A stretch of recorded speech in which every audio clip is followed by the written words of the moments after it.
Alright, so I'm bringing you another video. I'm hoping it ain't as shaky as the other ones. In case y'all didn't know, even when my video's clear, it's still the same camera.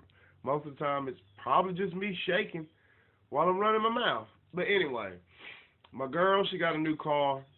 It didn't have a scissor jack in it. So this is what I suggest you do. If you get a used car, and I know there's lots of people that they're going to get their Christmas bonus. After that, they're going to get their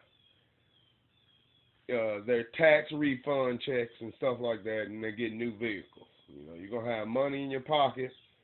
I know you're going to have money in your pocket. So when you get a new vehicle, please, please listen to me on this. Do not get that. Now, I'm not sure if they sell. Actually, they do sell scissor jacks. I've seen them. They're cheap. They don't cost much. You know, you get to cranking it, and oh, there you go. It rises. Now, you can see how narrow this thing is. I get it. It has a little base right here, the base, but it's a narrow object. And the taller it gets, the more unstable it gets. Now, I get it. You're going to be like, Nick, cars come with these. Cars do come with these. And they're cheap even when they come in your car.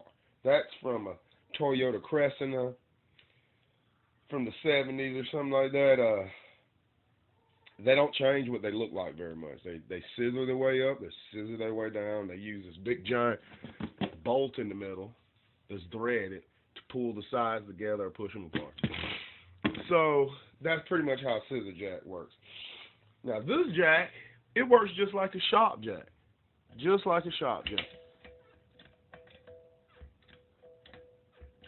You just do that, and up she goes. So I know you're like, okay, Nick, it works like a shop jack. How much is it? It's cost $18.99. $18.99. Now, I know people want to look cool and whatnot, but it's $18.99. It's small enough you can just pick the thing up by its handle. Look at it. Look, get your workout on. Anyway, not the point. You can just pick it up by its handle. It's not that heavy. Get one of these and put it in your car. Even if your car has one of those, get that shit out of here. Don't put that damn thing under your car. If you value your life, you would never use one of those. You'll never use it. Only time I use one of those is if I jack up the car with this and it feels unstable, I'll go get the stock jack, put it under there to stop it from wiggling if I think it feels unstable. But I by no means use that to lift the weight of the car. It takes you longer, it's dangerous, and it's a cheap tool. What you can spend $20 and get one of these.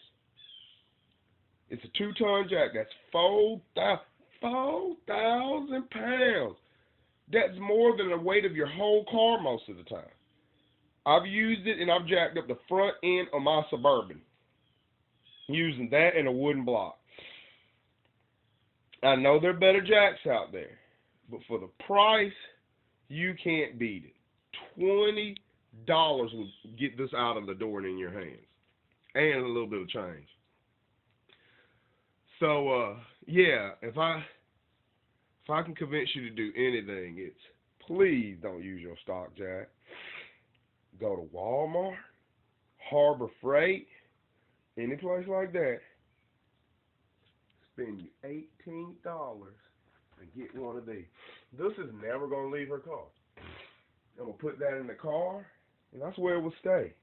And if something happens, then I'll use it. But that is where it'll stay. So, yeah. Just take that in mind, y'all. You know, some people out here got kids. Don't risk it. Don't risk it with that thing.